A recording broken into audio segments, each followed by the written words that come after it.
जय माता दी दोस्तों, हर हर महादेव। स्वागत है आपका हमारे YouTube चैनल अभव्या वर्ल्ड में। दोस्तों, आज की इस वीडियो में हम आपके लिए सावन शिवरात्रि की व्रत कथा लेकर आए हैं। सावन शिवरात्रि की कथा के अनुसार एक बार चित्रभानु नामक एक शिकारी था जो पशुओं की हत्या करके अपना परिवार चलाता था।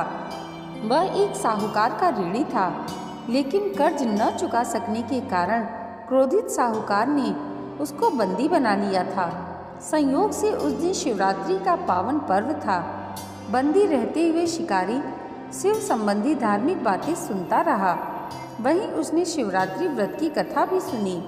शाम के समय साहूकार ने उसे बुलाया और ऋण चुकाने के लिए पूछा, तो शिकारी ने कर्ज अगले दिन चुकाने का वादा किया। साहूकार ने उसकी बात मान ली और उसे जाने दिया। शिकारी जंगल में शिकार खेलने के लिए निकला। दिन भर बंदी गृह में रहने के कारण शिकारी भूख प्यास से व्याकुल हो गया था। सूर्यास्त के बाद वो एक जलाशय के समीप गया और वहाँ एक घाट के किनारे स्थित पेड़ पर थोड़ा सा जल पीने के लिए लेकर चढ़ गया। शिकारी को पूरी उम्मीद थी कि कोई न कोई जानवर अपनी प्यास बुझाने इस घाट के पास जरूर आएगा। शिकारी बेलपत्र के पेड़ पर था और उसी पेड़ के नीचे एक शिवलिंग भी था जो बेलपत्रों से ढका हुआ था। भूख और प्यास से थका हुआ वो उसी मचान पर बैठ गया। शिकारी ने मचान बनाते समय जैसे ही टहनियाँ तोड़ी, वे संयोगवश शिवलिंग पर जा गिरी। इस प्रकार दिन भर भूखे प्यासे रहकर शिकारी का अनजाने में शिवरात्रि का व्रत हो गया और शिवलिंग पर बेलपत्र भी चढ़ गए। इस तरह से एक प्रहर रात्रि बीत जाने पर एक गर्भणी मृगी तालाब के किनारे पानी पीने के लिए पहुंची। शिकारी ने उसे देखकर धनुष पर तीर चढ़ा दिया। जो ही वो प्रत्यंचा खींचने लगा, उसके हाथ के धक्के से कुछ पत्ते और जल की कुछ बूंदे नीचे बने शिवलिंग पर जा गिरी और अनजाने में ही शिकारी की पहले प्रहर की पूजा भी संपन्न हो गई।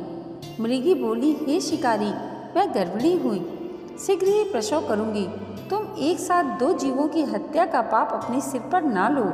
मैं बच्चे को जन्म देकर शीघ्र ही तुम्हारे पास वापस आ जाऊंगी, तब तुम मुझे मार लेना। शिकारी ने प्रत्यंचा ढीली कर दी और मृगी को जाने दिया। कुछ ही देर बाद एक और मृगी वहां से निकली। शिकारी ने उसे धनुष पर बाण चढ़ा दिया। इस तरह से शिकारी से अनजाने में कुछ और बेलपत्र नीचे शिवलिंग पर जा गिरे और अनायास ही शिकारी की दूसरे प्रहर की पूजा भी हो गई। मृगी ने विनम्रतापूर्वक शिकारी से निवेदन किया कि मैं थोड़ी देर पहले ऋतु से निवृत्त हुई हूँ, अपने प्रिय की खोज में भटक रही हूँ। मैं अपने पति से मिलकर शीघ्र ही तुम्हारे पास आ जाऊंगी। शिकारी ने उसे भी जाने दिया। दो शिकार को खोकर शिकारी चिंता में पड़ गया था।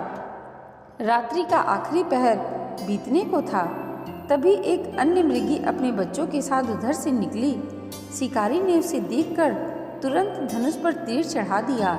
वो तीर छूटने को था कि मृगी बोली, मैं इन बच्चों को इनके पिता के हवाले करके लौट आऊंगी, इस समय मुझे मत मारो। शिकारी ने कहा, मैं सामने से आए शिकार को कैसे जाने दूं?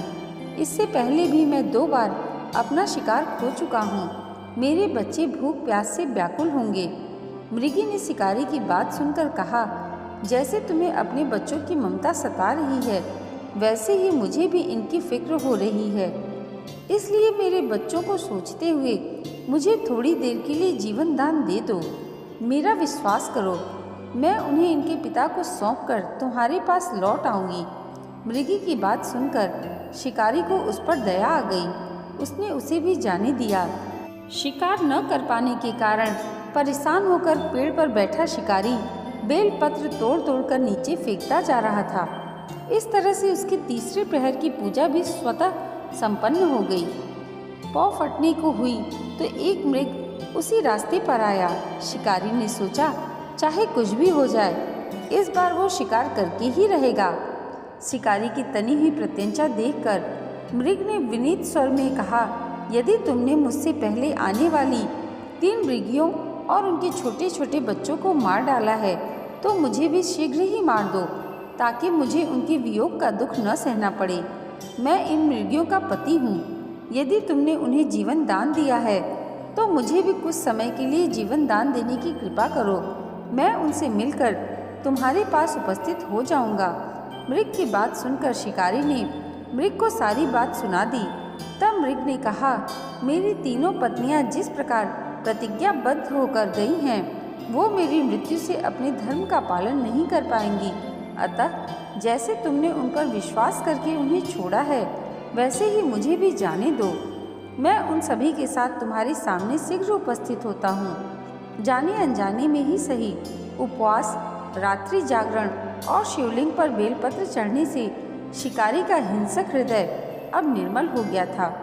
उसके हाथ से धनुष छूट गया और उसने उस मृग को जाने दिया। थोड़ी देर में वह मृग सपरिवार शिकारी के सामने उपस्थित हो गया। किंतु जंगली पशुओं की ऐसी सत्यता और सामूहिक प्रेम भावना देखकर शिकारी को बड़ी ही ग्लानि महसूस हुई। उसके नेत्रों से आंसू निकलने लगे। उसने मृग परिवार को जाने दिया और अपने कठोर हृदय को जीव हिंसा से सदा के लिए हटा दिया। शिकारी के ऐसा करने पर भगवान शंकर ने प्रसन्न होकर उसे अपने दर्शन दिए और उसे सुख समृद्धि का वरदान देकर गुह नाम प्रदान किया। ये वही गुह था जिसके साथ भगवान श्री राम ने मित्रता की थी। इस प्रकार शिवरात्रि पूजन पौराणिक व्रत कथा समाप्त हुई। दोस्तों, आज की ये वीडियो अगर आपको अच्छी लगी हो तो कमेंट बॉक्स में हर हर महादेव जरूर लिखिएगा और इसे लाइक और हमारे चैनल पर पहली बार आए हैं तो सब्सक्राइब करना मत भूलिएगा। भगवान भोलेनाथ और माता पार्वती की कृपा आप सबके जीवन पर सदैव ऐसे ही बनी रहे। इसी मंगल कामना के साथ मिलते हैं अगले वीडियो में। तब तक के लिए जय माता दी। हर हर महादेव।